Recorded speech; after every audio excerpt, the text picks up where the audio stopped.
Single dads don't get to make demands up here, sir, especially not ones dressed like you."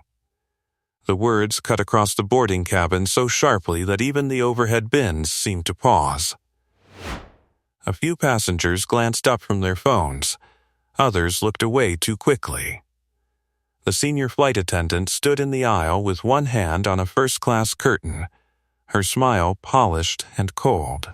The man beside row 12 had only asked whether his little girl could stay close to him if the seat map had changed. Yet the woman in uniform said it loudly enough for half the plane to hear. By the way, where are you watching from? Tell me in the comments below. What looked like a tired father being put in his place was something else entirely. Beneath the worn jacket, the scuffed duffel, and the careful silence was a man measuring every sound in the cabin, every vibration under his feet, every flicker of impatience in the crew. The insult landed, but it didn't move him. Before this flight was over, the same voice mocking him would tremble when she learned exactly who she had tried to shame. Marcus Hale didn't answer right away. He adjusted the backpack hanging from his daughter Lila's shoulder, then crouched so he could smooth the ribbon that had worked loose from her braid. He moved with a steadiness that seemed strange under pressure. When he finally rose, his face stayed calm, almost gentle, though something older and harder settled behind his eyes. "It's fine," he said, not to the flight attendant at first, but to Lila. "We're all right." The child looked up at him with the solemn seriousness children sometimes have when they've learned too early that adults can break in public. She couldn't have been more than 8. Her sneakers were clean but worn at the toes, and her little fingers were wrapped around a stuffed cloth rabbit gone gray with washing. She nodded because he needed her to. Then Marcus turned to the woman blocking the aisle. "I wasn't making demands," he said quietly. "I was asking where my daughter is supposed to sit if the gate changed our seats." Elena Cruz glanced at the boarding pass in his hand without taking it. Senior crew authority rested on her like a tailored coat, crisp scarf, immaculate hair, voice trained to make orders sound like policy. Around her, first-class passengers were still arranging carry-ons and winter coats, signaling wealth with leather luggage and expensive impatience. Marcus stood in that bright aisle like a stain no one wanted named. His jacket had weathered seams. His boots were old. A cheap plastic dinosaur peeked from his duffel's side pocket. "Then wait until I'm free," she said. "You're holding up boarding." He stepped aside at once, because Leela was watching. That mattered more than pride, more than the heat spreading across his neck, more than the businessman in 3C smirking as if the whole scene were low entertainment before takeoff. Marcus had spent the past 2 years learning how often the world mistook exhaustion for weakness. Since his wife died, every trip with Leela felt like carrying glass through a crowd. You kept your grip. You kept moving. You did not let strangers see the strain if you could help it. Still, strain was there. He felt it in the ache under his shoulders from too little sleep, in the dry burn behind his eyes, in the way Lila leaned against his leg whenever voices sharpened around her. They were flying to Lisbon because his late wife's mother had suffered a stroke, and there had been no one else to go. No one else to bring the granddaughter she'd been begging to see. Marcus had drained what little savings remained for the tickets. Economy, last minute, 2 seats together, until the gate agent frowned at her screen and told him the airline system might have rebalanced things. He had known better than to panic then. He knew better than to panic now. As the boarding line crawled forward, Elena continued greeting premium passengers with a warmth she had not offered him once. Marcus guided Leela toward row 27 when another attendant farther back checked their passes and frowned. Separate seats, one at the window, one across the aisle, and 3 rows behind. Leela's mouth parted, frightened but trying not to be. Before she could speak, Marcus had already scanned the cabin, the crew positions, the flow of passengers, the timing of service interruptions. He noticed everything in one sweep, instinctively. He lifted a hand for assistance again. From the front, Alina saw him and her expression tightened. Then she started down the aisle toward them, heels precise against the carpet, authority gathering around her like storm static. Alina Cruz stopped beside their row and crossed her arms lightly, the way people do when they want to look patient while clearly not being patient at all. "Sir," she said, lowering her voice just enough to sound polite while still carrying through the aisle, "boarding isn't the time to negotiate seating arrangements." Marcus looked down at the 2 boarding passes in his hand, one seat 27A, the other 30C. He felt Lila's small fingers curl tighter around his sleeve. "I'm not negotiating," he said quietly. "My daughter is 8. The system split our seats." Behind them, a man in a tailored navy suit sighed loudly. A woman 2 rows ahead twisted around to watch. Airplane cabins had a way of turning strangers into an audience the moment tension appeared. Alina barely glanced at the passes.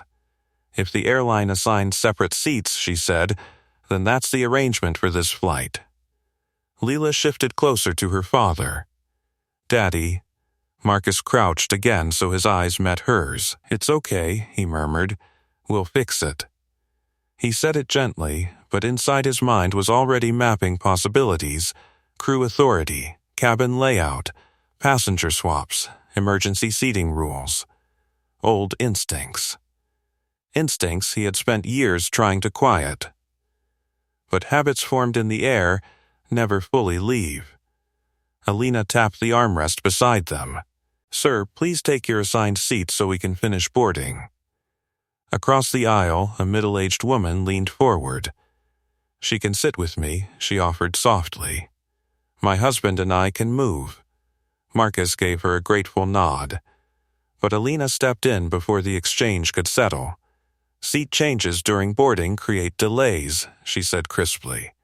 "Please follow the assigned chart." The cabin fell into that uncomfortable hush that forms when someone enforces rules without kindness. Marcus inhaled slowly. For a moment, irritation pressed against his ribs. Not anger, he had learned to file anger away, but a controlled pressure, the kind that comes when someone mistakes calm for surrender. Still, he kept his voice steady. "My daughter doesn't fly well alone." Alina's eyebrows lifted slightly. Then perhaps the ticket purchase should have been handled differently. The comment was subtle, but the implication wasn't. The businessman behind them chuckled under his breath. Marcus felt Lila shrink closer to him.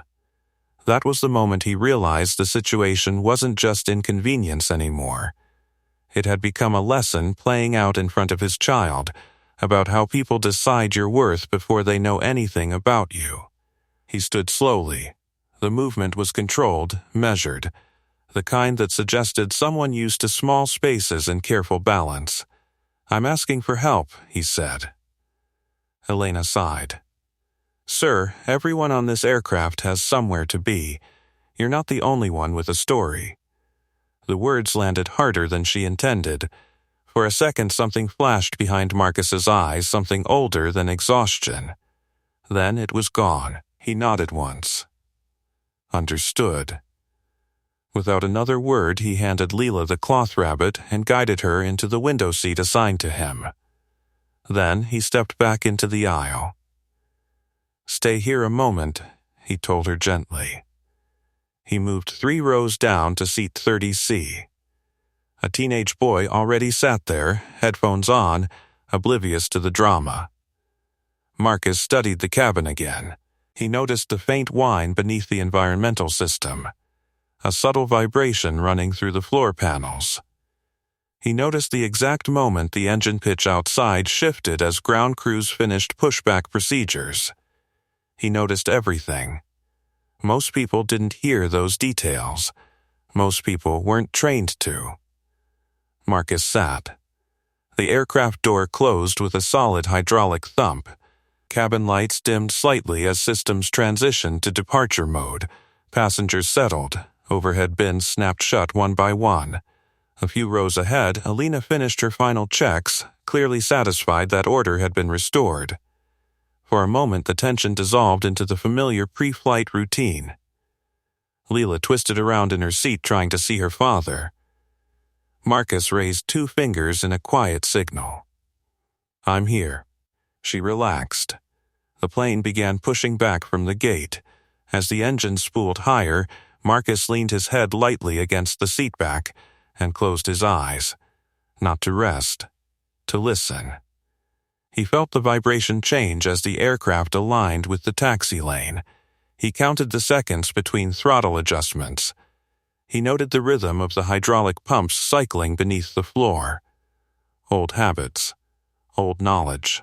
A flight attendant walking past noticed him doing it and frowned slightly, confused by the strange stillness. But she kept moving.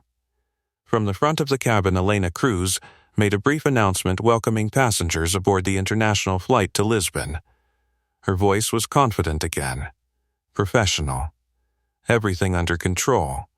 Except Marcus had already heard something the rest of the cabin hadn't. Something subtle, something small, something that shouldn't have been there. He opened his eyes.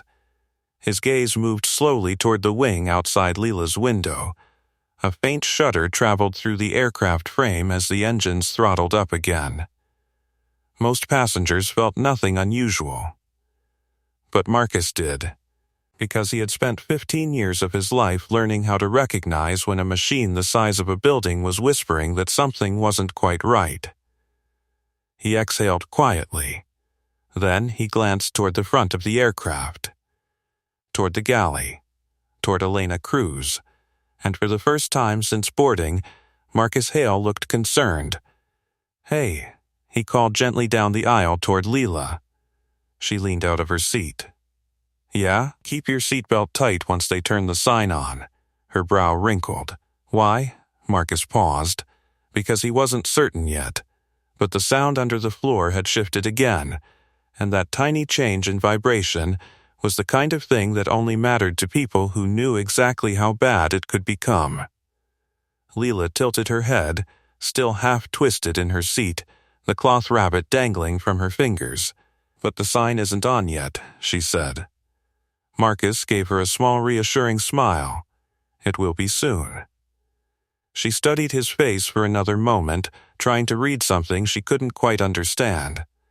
Then she nodded and turned back around, pulling the belt tighter across her lap, just like he had shown her on every flight they had ever taken together. Across the aisle, the middle-aged woman, who had offered to switch seats earlier, watched the exchange with quiet curiosity. "You fly a lot?"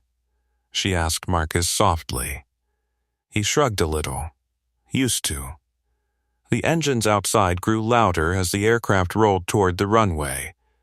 The vibration through the cabin floor strengthened, the familiar low thunder of thousands of pounds of thrust building beneath the wings. Most passengers went back to their phones or closed their eyes. Marcus didn't. He leaned forward slightly, elbows resting on his knees, listening again. There.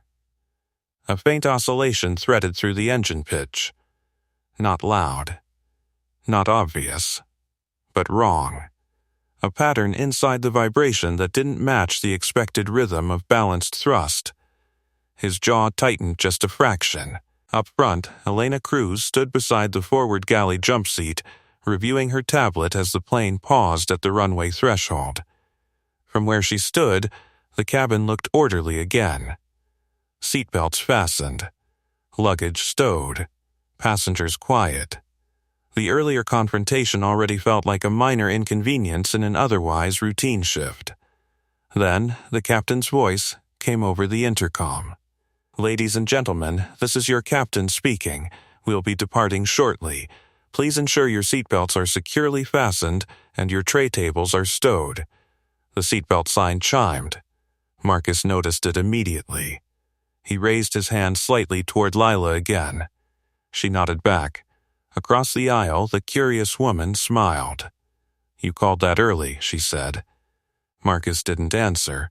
The aircraft began rolling onto the runway. Engines roared. Acceleration pressed passengers gently into their seats as the massive aircraft surged forward. Marcus's eyes closed again, listening, feeling, counting. 3 seconds. 5, 8, something shifted. The vibration intensified suddenly, then faded again. His eyes snapped open. That wasn't turbulence. That was asymmetrical thrust fluctuation. It happened again. Quick, barely noticeable, but real. Marcus sat up straighter. His mind moved automatically through possibilities. Fuel imbalance, sensor misread, compressor instability. He looked toward the wing again through the row ahead of him.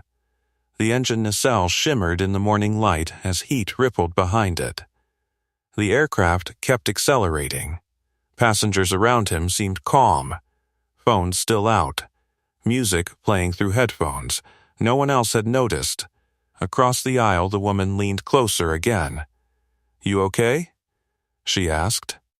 Marcus nodded slowly. Just listening. Listening to what? He hesitated. Then said quietly, "The engines." The woman blinked. Before she could respond, the aircraft lifted off the runway. The familiar moment of weightlessness passed through the cabin as the landing gear folded upward. Helena exhaled slowly, the patience in her expression thinning. "Ma'am, aircraft experienced minor turbulence, The vibration pulsed again, stronger this time. The galley coffee pot rattled against its holder. A tray slid slightly inside a storage slot. Marcus watched Helena's eyes shift again just briefly. Now she couldn't pretend she hadn't felt it. Still, she held her ground. "Please sit down," she said more firmly. Marcus glanced toward the cabin windows. They had climbed above the clouds now. Sunlight washed across the wing outside, illuminating the large engine hanging beneath it. From here he couldn't see inside the nacelle. But he didn't need to. He could hear it. The rhythm of the turbine had a hitch in it. Tiny, irregular, but real. His voice stayed quiet. "That's compressor instability." Helena let out a short laugh. "You're diagnosing a jet engine by ear?" Marcus met her eyes. Yes. For a moment, neither of them spoke. Then the aircraft trembled again. A sharper jolt this time. Several passengers gasped. Some looked around, suddenly alert. From the cabin ceiling came the faint creak of stressed metal adjusting to airflow changes. Helena's smile faltered slightly. She glanced toward the cockpit door. Marcus noticed. "You might want to tell them now," he said. Her jaw tightened. "Sir, the cockpit is busy flying the aircraft, and if that engine surges harder during climb, they won't be busy flying it anymore." The words were calm, matter-of-fact, but something in the way he said them made the air feel colder. A younger flight attendant standing behind Helena looked uncertain. "Helena, maybe we should just ask?" Helena shot her a look. "We are not relaying engine advice from passengers." Marcus didn't argue. He simply turned slightly, looking back down the aisle. Leela was watching him from row 27, her small face tense. He lifted his hand again. 2 fingers raised. The quiet signal he had used since she was little. "I'm here." She nodded slowly. The plane shuddered again. Harder. This time several cups clinked loudly inside the galley cabinets. The younger attendant's eyes widened. Helena's confidence cracked just a little. But stubborn authority still held. "You need to sit down now," she said, stepping closer. Marcus didn't move. Instead, he tilted his head slightly, listening again. The oscillation was increasing, each surge coming closer together. His mind moved automatically through memory. High-altitude compressor stalls, surge cycles, engine imbalance during climb power. He had spent thousands of hours inside aircraft cockpits diagnosing exactly these kinds of sounds. Sounds that meant the line between safe flight and catastrophe was getting thinner. Helena reached for the interphone mounted beside the galley, not to call the cockpit, to call another attendant. Marcus watched her. "You don't have much time," he said quietly. That was when it happened. The engine outside let out a sudden deep thump. The entire aircraft lurched sideways, passengers cried out, overhead bins rattled violently. The plane corrected itself quickly, but the cabin erupted in nervous chatter. The younger attendant grabbed the counter. What was that? Alina's eyes were wide now. The confidence was gone. Marcus stepped closer to the interphone. "Now you call the cockpit." She hesitated only 1 second. Then she picked up the handset. "Captain, we're getting reports from the cabin of unusual vibration." Marcus listened carefully to the faint reply crackling through the speaker. The captain's voice sounded calm, professional. But Marcus recognized the tone. It was the voice pilots use when they suspect something is wrong but haven't confirmed it yet. Alina nodded slowly as she listened. Then she hung up. "They're aware," she said. Marcus didn't relax. "What did they say?" Her pride flared again. They didn't ask for passenger input. Marcus stared at her for a long moment. Then he spoke softly. Alina's jaw tightened. "Engines don't just stall," she said. Marcus met her gaze. "They do when the compressor can't maintain pressure." Before she could respond, the aircraft shuddered again, harder. The sound this time was sharper, a muffled bang from somewhere near the wing. Several passengers gasped. Someone near the back cursed under their breath. Marcus closed his eyes briefly. There it was. The surge had just partially broken through. He opened them again. "They need to throttle back," he said. Alina's grip tightened on the phone. "You can't know that." Marcus didn't argue. Instead, he slowly reached into the inner pocket of his jacket. Alina stiffened immediately. "Sir," but he simply pulled out a small worn leather card holder. Inside it sat a faded identification badge, not flashy. Not impressive at first glance, just an old credential with a photograph and a strip of metallic lettering. He placed it gently on the galley counter. Alina glanced down, then looked closer. Her expression shifted slightly. "What is this?" she asked. Marcus didn't answer directly. "You asked why I can hear the engine," he said. The younger attendant leaned forward to read the badge. Her eyebrows shot upward. "Wait." Alina picked it up now. The badge read, United States Air Force, Flight Test Division. Beneath the faded emblem was a name, Marcus Hale, and beneath that, a call sign. The letters were slightly worn from years of use, but still readable. Alina stared at it. "You were military?" Marcus gave a small shrug. "Used to be." The younger attendant looked between them. "What does flight test mean?" Marcus answered quietly. "It means I spent 15 years flying aircraft while engineers intentionally broke them." The words hung in the air. The vibration pulsed again beneath the floor. Another surge cycle. Marcus continued calmly. "My job was to hear problems before the instruments did." Alina looked from the badge back to his face. Her confidence was fading quickly now. "You expect me to believe." She read the worn letters from the badge, and the moment those words reached the cockpit, the captain stopped speaking. Silence crackled over the interphone. Alina blinked. "Captain?" The reply came back immediately, but the tone had completely changed, sharp, alert. "Put him on the line." For the first time since boarding, Alina Cruz looked at Marcus Hale with something close to disbelief, because the quiet single father she had mocked 20 minutes earlier had just made the cockpit go silent.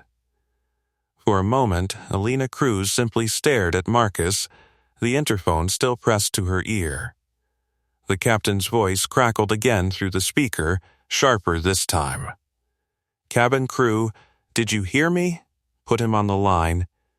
The words carried just enough through the handset for Marcus to hear them clearly. Alina lowered the phone slowly. Her earlier confidence was gone now. replaced by a careful uncertainty she couldn't quite hide. The badge still rested in her other hand, the worn call sign staring up at her like a piece of evidence she hadn't expected to find. "You know the captain?" she asked quietly. Marcus shook his head. "Probably not." The aircraft vibrated again beneath their feet, the oscillation pulsing through the floor panels. Another compressor surge cycle. He could hear the engine trying to stabilize itself. It was failing. Elena swallowed. The younger attendant beside her whispered, "Elena, just give him the phone." Passengers nearby had fallen silent now, watching openly. Marcus noticed Leela again down the aisle, her small face turned toward him, worry creeping into her eyes. He lifted his hand slightly.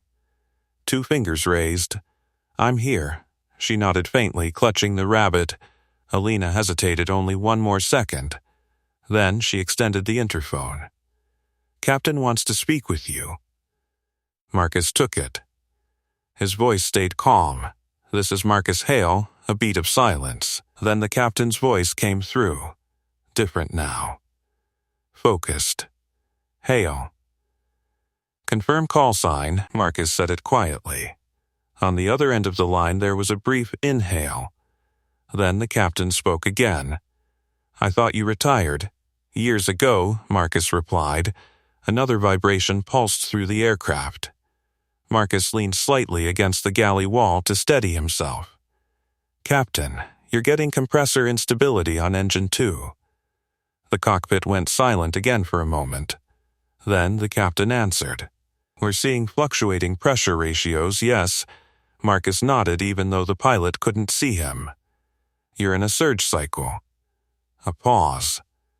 "That's what it looks like." Marcus closed his eyes briefly, listening to the rhythm of the engine. The pulses were getting closer together. "Reduce climb power now," he said calmly, "before the compressor stalls completely." In the cockpit, the captain muttered something to his first officer. Marcus heard switches clicking faintly over the open line. Then the captain spoke again. Throttle reduction coming. Marcus listened carefully.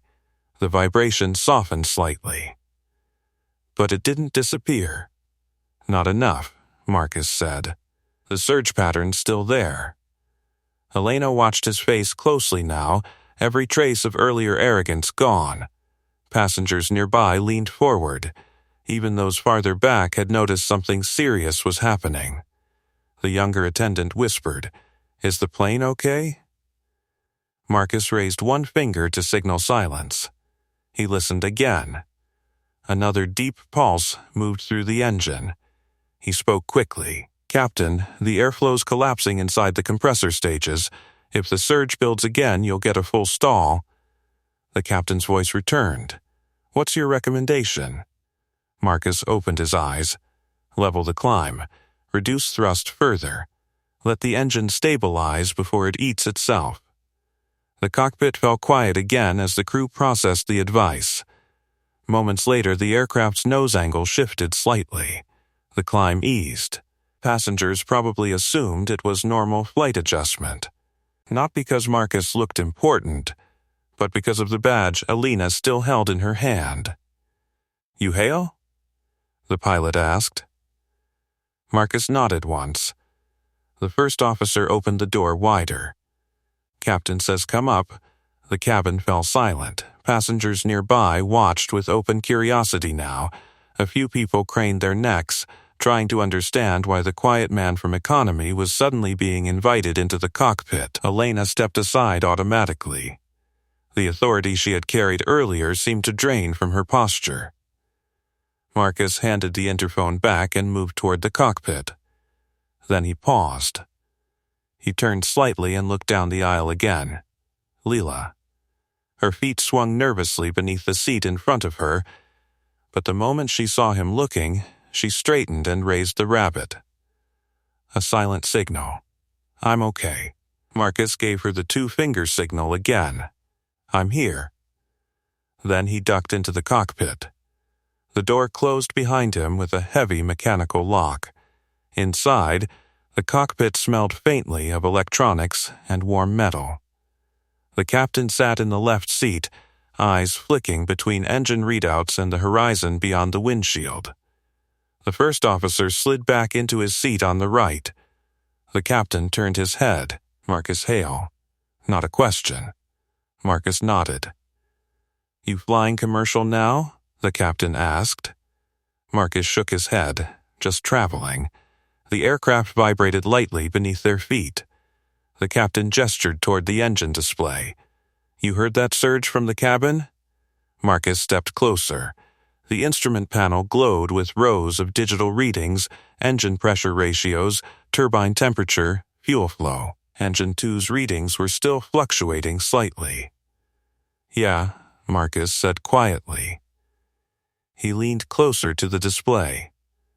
Compressor instability started during climb. The captain nodded. "That's what we're seeing." Marcus studied the numbers for several seconds. The vibration trembled through the cockpit floor again, not as strong as before, but still there. "How long have you been at reduced thrust?" Marcus asked. 2 minutes. Marcus listened carefully to the engine sound through the airframe.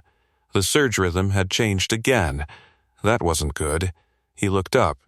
"Captain, that compressor stage is still struggling." The first officer glanced at the instruments. "Pressure ratios look better." Marcus nodded slightly. "They do." Another vibration pulse. Subtle, but unmistakable. "Problem is," Marcus continued calmly, "the surge cycle's still trying to restart." The captain leaned back slightly. "You think we're heading for a full stall?" Marcus didn't answer immediately. He closed his eyes again for 2 seconds, listening, feeling. Another faint tremor passed through the aircraft. He opened his eyes. "If it surges harder during climb, yeah." The cockpit went quiet. Outside the windshield, the aircraft was cruising above a sea of clouds, sunlight pouring across the wings. Everything looked peaceful. But inside the engine, airflow was fighting itself. The captain rubbed his jaw. "What would you do?" Marcus studied the instruments again. Then he looked at the engine thrust lever. "Idle it." The first officer blinked. "You're suggesting we shut down engine 2? Marcus shook his head slightly. "Not shut down. Idle." He tapped the pressure ratio display.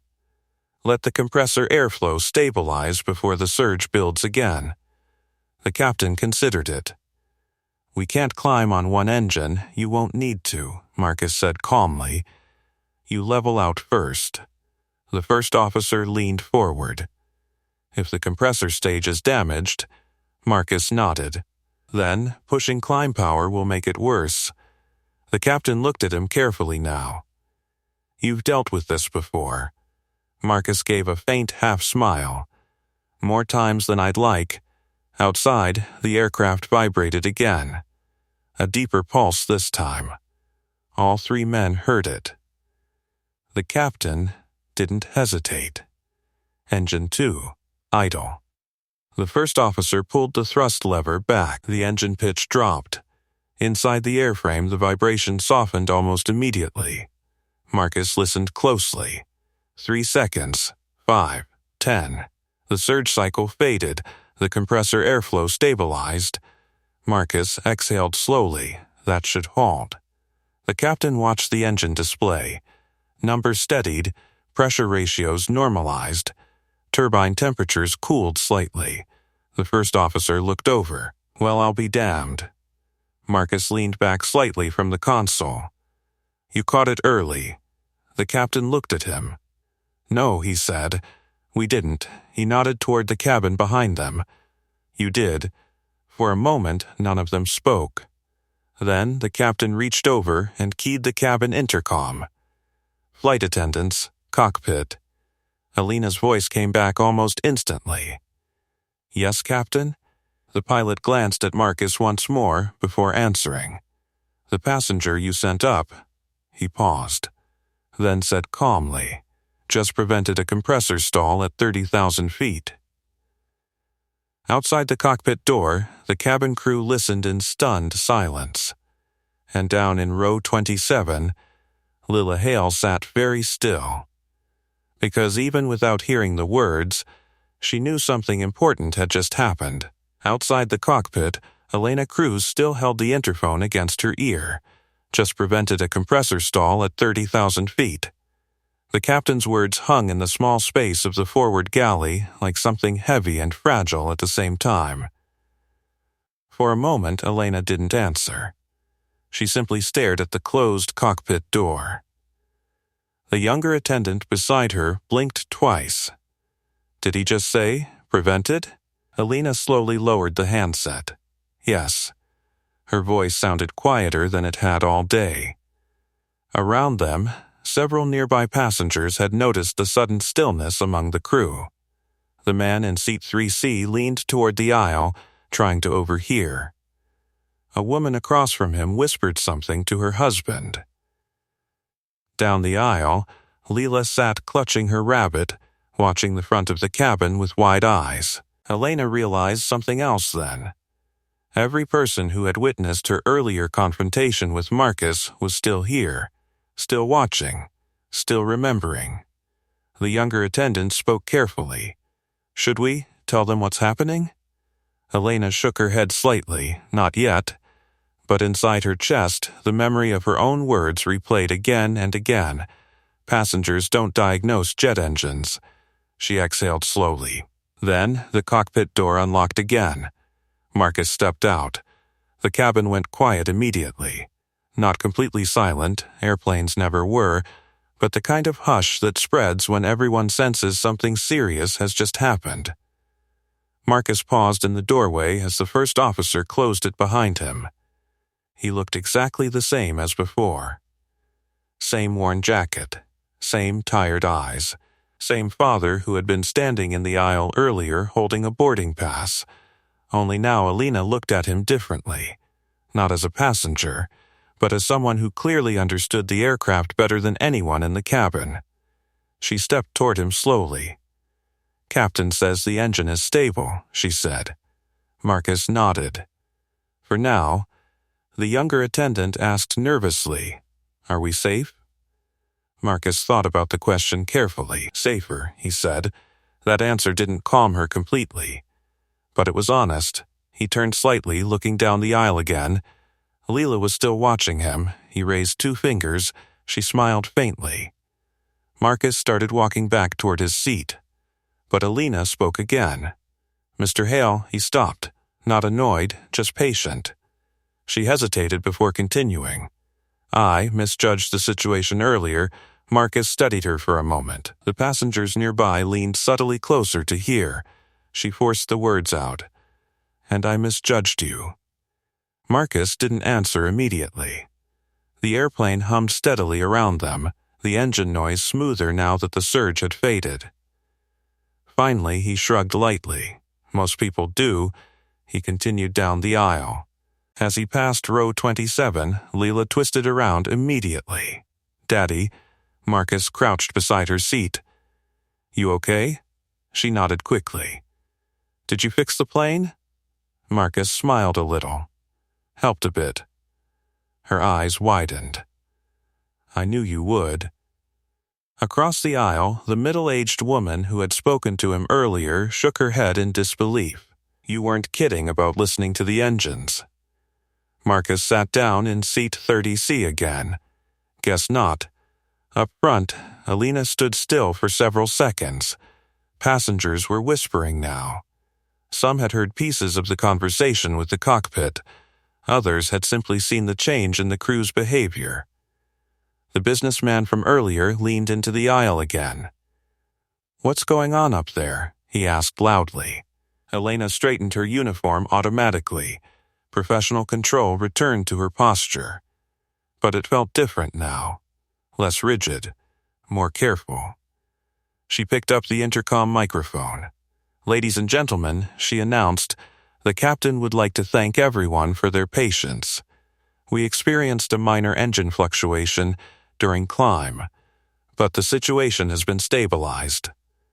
Murmurs rippled through the cabin. Someone asked, was it dangerous? Alina hesitated. Her eyes drifted briefly down the aisle to Marcus. He sat quietly, one arm resting along the seat back, watching Leela talk animatedly to the woman across from her. The tired single dad she had dismissed earlier. The man who had just prevented a compressor stall at 30,000 feet. She lifted the microphone again.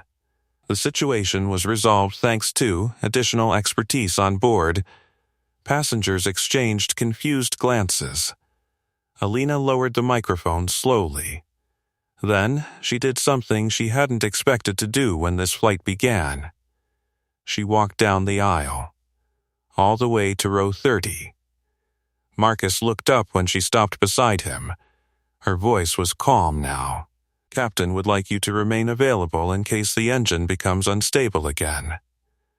Marcus nodded. Of course, she added quietly.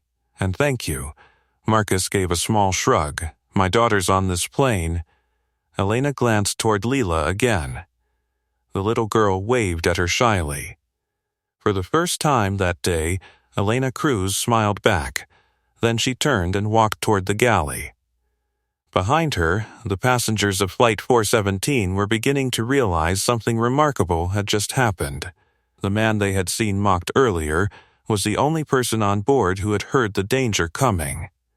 And the flight wasn't over yet, because Marcus was still listening to the engine.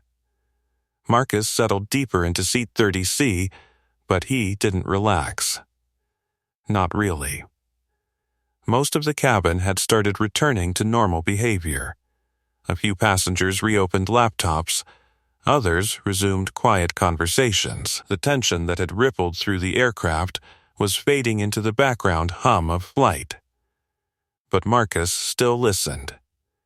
The engine tone outside had stabilized after the captain pulled the thrust back to idle, yet the sound still carried a faint irregularity. It wasn't dangerous now, but it wasn't perfect either. Machines rarely failed all at once. They warned you first. He tilted his head slightly against the seat back, letting the vibration of the aircraft speak through the metal frame beneath him. Across the aisle, the middle-aged woman studied him with open curiosity. You didn't seem surprised by any of that, she said. Marcus shrugged. Engines talk. She laughed softly. Most people just hear noise. Most people haven't spent years inside them, he replied. 3 rows ahead, Lila turned around again. Daddy, are we really okay now? Marcus leaned forward slightly so she could see his face. We're okay. She studied him carefully. Children always knew when adults were hiding something. Mostly okay? She asked. He smiled a little. Mostly, that seemed to satisfy her. She turned back in her seat and began whispering excitedly to the woman beside her about how her dad helps airplanes. Marcus watched her for a moment, his expression softening. Then he listened again. The surge cycle hadn't returned. Good. But the compressor stage still sounded uneven under load. That meant one of two things. Either the airflow disturbance had temporarily stabilized, or a blade inside the compressor had already been damaged. If it was the second, the engine might behave for hours. Or it might surge again without warning. Marcus exhaled quietly. From the front of the cabin, Elena Cruz stepped into the aisle again. Her posture had regained its professional composure, but her movements were more deliberate now, less performative. She approached row 30 again. Captain asked me to check on you, she said quietly. Marcus nodded. I'm still listening. She leaned slightly closer. Is the engine still unstable? Marcus answered honestly. It's behaving. That didn't sound reassuring. She folded her arms lightly. And if it stops behaving? Marcus looked toward the wing again. Then the cockpit will need to shut it down completely. Elena inhaled slowly. And we can still fly? Yes, on one engine. Yes, her eyes widened just a fraction. You sound very calm about that. Marcus gave a small half-smile. Airplanes are designed for it. She studied him for a moment longer. I looked up your call sign. Marcus raised an eyebrow.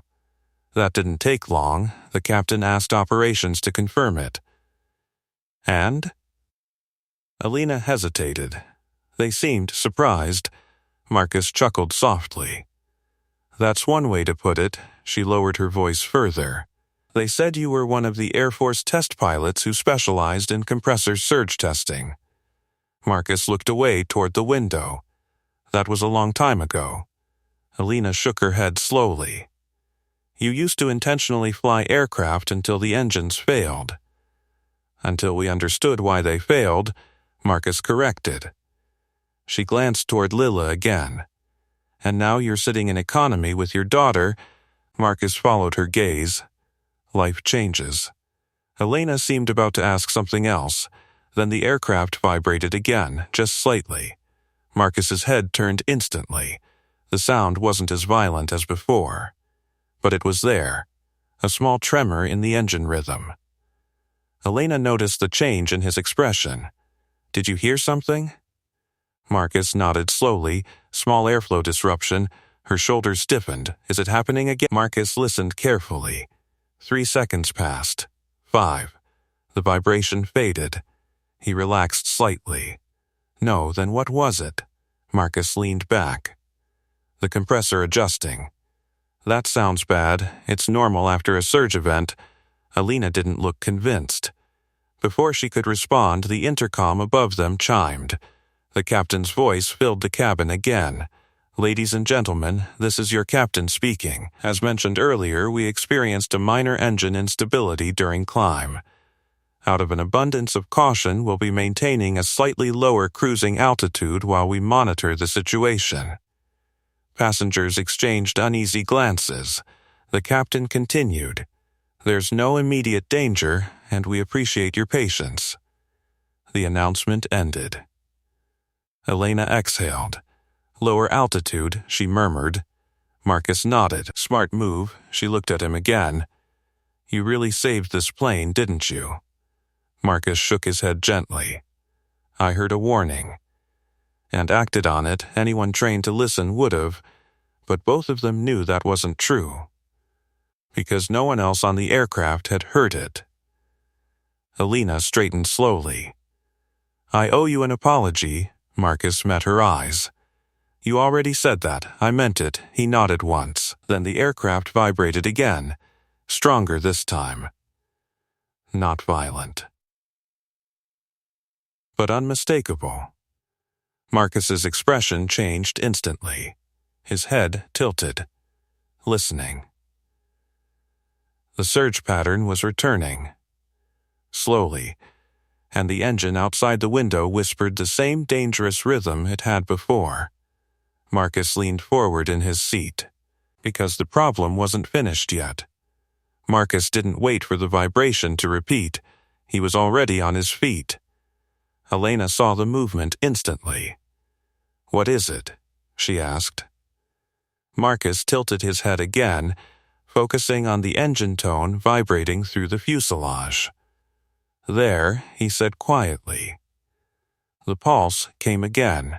A faint shudder rolled beneath the floor panels, traveling through the cabin structure like a ripple through steel. Passengers nearby noticed it this time. What was that? Someone whispered. Marcus didn't answer them. He looked at Elena. The surge cycle is coming back. Her face went pale. But the captain reduced thrust. It's not enough anymore. Another pulse hit. Stronger. The overhead bins rattled briefly. Marcus moved toward the front of the aircraft without hesitation. Elena, I need the cockpit again. This time she didn't argue. She stepped aside immediately and grabbed the interphone. Captain, Marcus Hale says the surge is returning. The response came instantly. Send him in. The cockpit door unlocked again. Marcus stepped inside quickly. The captain looked up the moment he entered. You hear it again? Marcus nodded. It's rebuilding. The first officer checked the instruments. Pressure ratios are fluctuating again. Marcus leaned toward the display. The numbers confirmed what his ears had already told him. Engine 2's compressor airflow was collapsing again under load. "You're about to get another surge," Marcus said calmly. The aircraft shuddered again. This time the sound came with a dull bang from the wing. The first officer swore under his breath, "That's the second stall." Marcus pointed at the thrust lever. "Idle it further. It's already near idle," the captain replied. Marcus listened again. The engine pitch sounded strained now, unstable. "You have compressor blade damage," Marcus said quietly. The cockpit went silent. The captain's jaw tightened. If that's true, Marcus finished the thought, the surge cycles won't stop. The first officer looked at the engine display again. "Pressure ratios are dropping." Marcus nodded. "That blade is disrupting airflow across the compressor stages." Another violent shudder rocked the aircraft. Passengers in the cabin cried out. The captain made the decision instantly. Engine 2 shut down. The first officer reached forward and pulled the fuel cutoff switch. The engine outside spooled down rapidly.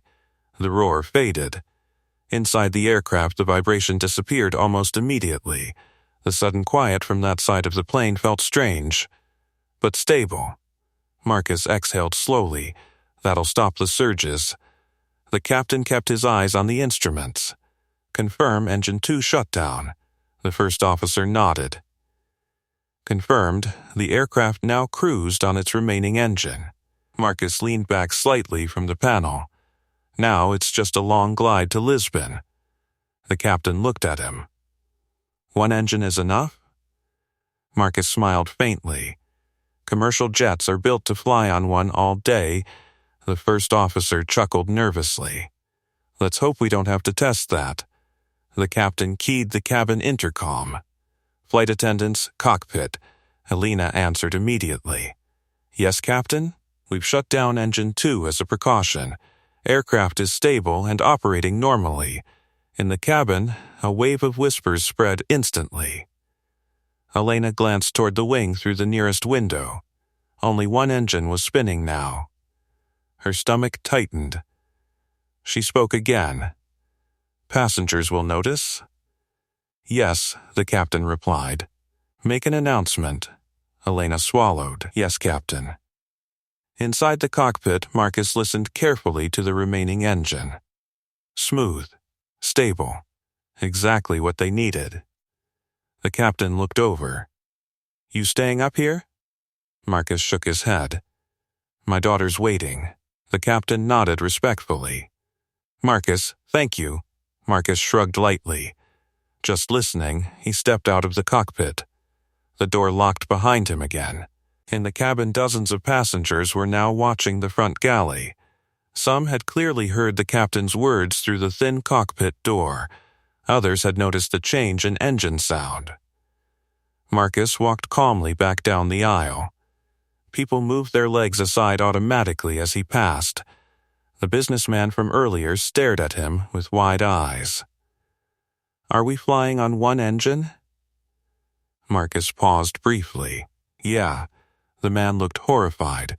Marcus added calmly, "It's safer than two unstable ones." That didn't completely comfort him. When Marcus reached row 27, Leela twisted around immediately. "Daddy." He crouched beside her seat. "We're okay," he said. She searched his face. "Promise?" Marcus nodded. "Promise." Across the aisle, the middle-aged woman shook her head slowly. "I can't believe that just happened." Marcus sat back down in seat 30C. The aircraft hummed steadily as it cruised across the Atlantic sky. One engine silent. One engine carrying the entire plane. Up front, Alina picked up the intercom microphone. Her voice carried through the cabin. "Ladies and gentlemen, we've shut down one engine as a precaution." Passengers held their breath. She continued carefully, "But the aircraft is completely stable." Then she looked down the aisle. Right at Marcus Hale. "And we have someone extraordinary on board, making sure it stays that way." Passengers turned to look. And for the first time since boarding, no one saw a tired single father in a worn jacket. They saw the man who had saved their flight. For a moment after Elena's announcement, the entire cabin seemed to hold its breath. Dozens of passengers slowly turned in their seats, their eyes following her gaze down the aisle. And all of them landed on Marcus. He sat in row 30C, one arm resting loosely along the seat back, the other holding the edge of the armrest near Lila's row. The same worn jacket, the same quiet posture. Nothing about him looked extraordinary. Except now everyone knew something they hadn't before. A murmur spread through the cabin. That's him? The passenger? The one who warned the cockpit? The businessman in 3C leaned farther into the aisle, studying Marcus like he was seeing him for the first time. Elena remained at the front for a moment longer, letting the tension settle before setting the microphone back into its cradle. Then she walked down the aisle again. Not with the sharp, commanding stride she had used earlier. This time it was slower, deliberate, respectful. Passengers parted slightly as she passed them. When she reached row 30, she stopped beside Marcus again. Every nearby passenger leaned subtly closer. Even those pretending not to listen were clearly paying attention. Elena looked down at him. "Captain asked me to pass along something else." Marcus glanced up. "What's that?" She hesitated, then said clearly enough for several rows to hear. "He said you probably saved this aircraft." The cabin fell silent again. Marcus shook his head lightly. "I warned him about the surge and the engine shutdown?" she asked. That was his call. Elena studied him carefully. Most people would be taking credit right now, Marcus shrugged. Most people don't have a daughter watching them. Leela grinned proudly from 3 rows ahead. The middle-aged woman across from Marcus laughed softly. "That's the calmest hero I've ever seen." Marcus shifted slightly in his seat. "I'm not a hero." But the passengers around him clearly disagreed. A man behind him leaned forward. "You heard that engine from economy?" Marcus nodded. "Yeah. How?" Marcus gave the same answer he had earlier. "Engines talk." The man shook his head in amazement. Elena glanced toward the cockpit door again. "Captain said something else too." Marcus raised an eyebrow. "What's that?" She looked down at the worn badge still sitting on the galley counter behind her. "He said your call sign hasn't been used in the system for years." Marcus smiled faintly. "That's because I stopped flying." "Why?" He didn't answer immediately. His eyes drifted to Leela again. The little girl was now happily explaining to her seatmate how her dad helps planes when they get confused. Marcus chuckled softly. "My wife passed away," he said quietly. Elena's expression softened immediately. "I'm sorry." Marcus nodded. "After that, I decided I wanted to be a full-time dad instead of a test pilot." The cabin had grown very quiet again. Because suddenly the story made sense.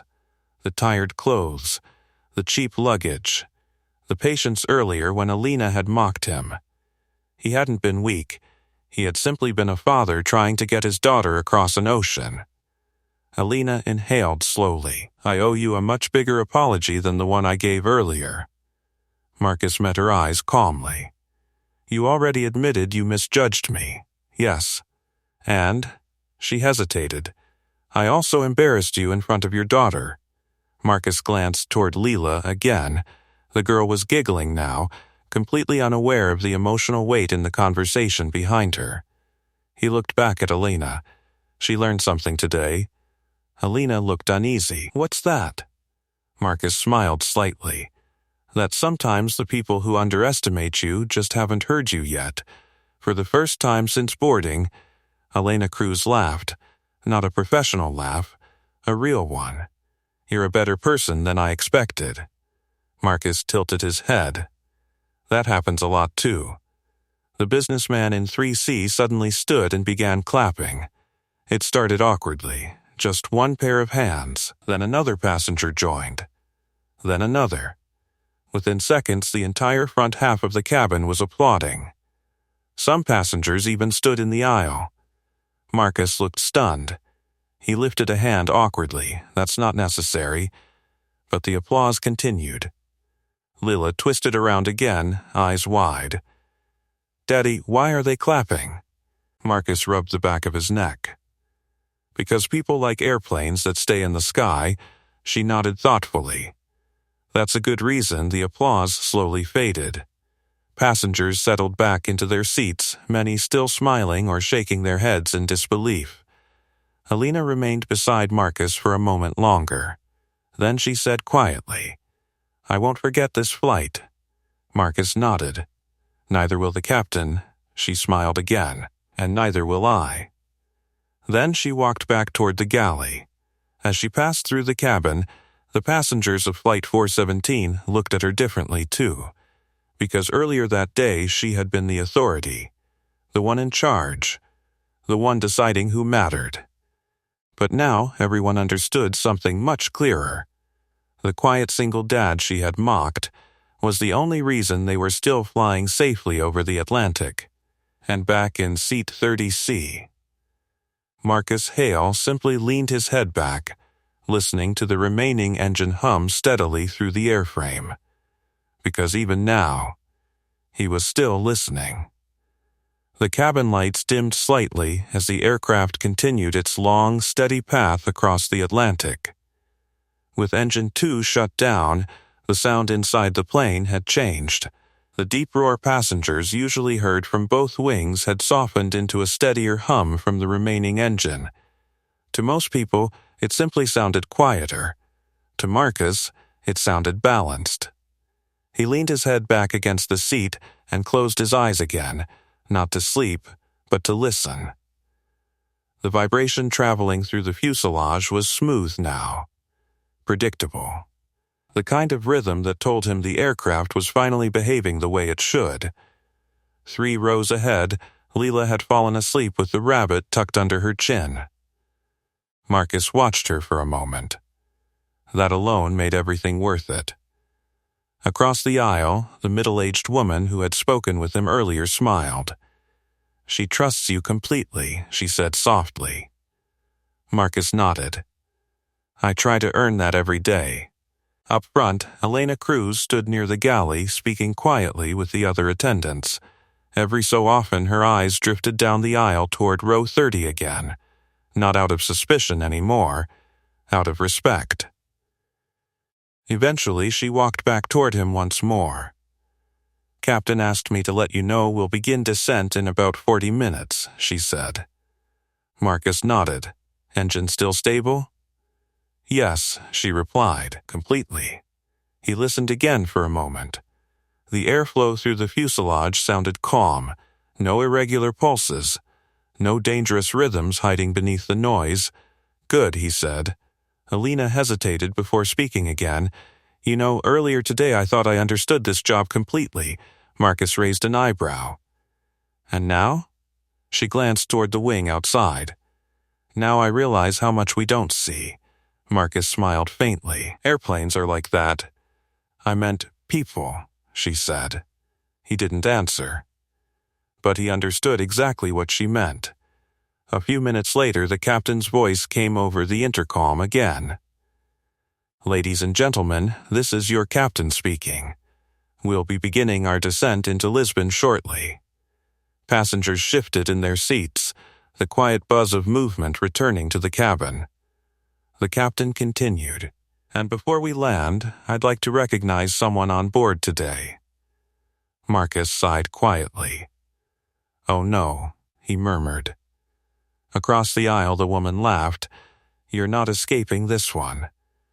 The captain's voice carried warmly through the cabin. "Earlier in the flight, we experienced a compressor surge that forced us to shut down Engine 2. Thanks to the quick ears and expertise of a passenger traveling with us today, we were able to identify the problem before it became dangerous." Passengers began turning in their seats again. The captain finished. "Marcus Hale, if you're listening, The crew and everyone on this aircraft owe you our thanks." Applause erupted again. This time it filled the entire plane. Marcus rubbed his face with one hand, embarrassed. Lila woke up to the sound and blinked sleepily. "Daddy? Yeah? Why are they clapping again?" Marcus smiled. Because we're almost there, she seemed satisfied with that answer. The plane slowly began descending through layers of soft white cloud. Outside the window, sunlight reflected off the Atlantic below. Inside the cabin, the mood had completely changed from the tension of earlier hours. Passengers talked more easily. Crew members moved through the aisle with relaxed smiles, and every now and then someone glanced toward the quiet man in row 30. Not because of what he wore, but because of what he had done. Marcus watched the clouds pass beneath the wing. Years ago, he had flown experimental jets at the edge of their limits, intentionally pushing machines until engineers could learn how they failed. Now he spent most of his days packing school lunches and helping with homework, and honestly, he preferred it. The aircraft broke through the final cloud layer. Lisbon's coastline appeared ahead. The runways stretched toward them like a narrow ribbon between the sea and the city. Marcus felt the landing gear extend beneath the plane. Another familiar vibration. Normal, healthy, exactly the way it should sound. He looked at Leela. Ready to land? She grinned. Always. The plane touched down smoothly moments later. Applause filled the cabin again as the remaining engine roared briefly during reverse thrust. When the aircraft finally rolled to the gate, passengers began gathering their belongings. Many of them stopped by row 30 before leaving. Some shook Marcus's hand. Others simply nodded respectfully. The businessman from earlier paused awkwardly. "Guess I shouldn't judge people by jackets," he admitted. Marcus smiled. "That's a good place to start." Soon the cabin emptied. Marcus lifted Leela's backpack onto his shoulder and took her hand.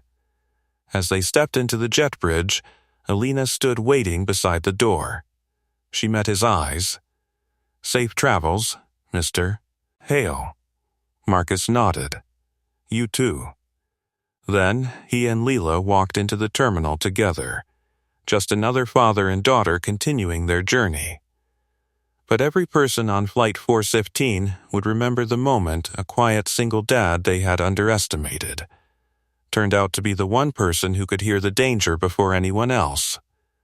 And if you want another powerful story like this, ask me for the next title. Subscribe, and don't miss our next story, The Janitor They Fired Fixed the Reactor and Exposed the CEO Who Broke It. Trust me, you'll feel it. And tell me in the comments, what injustice should we tackle next?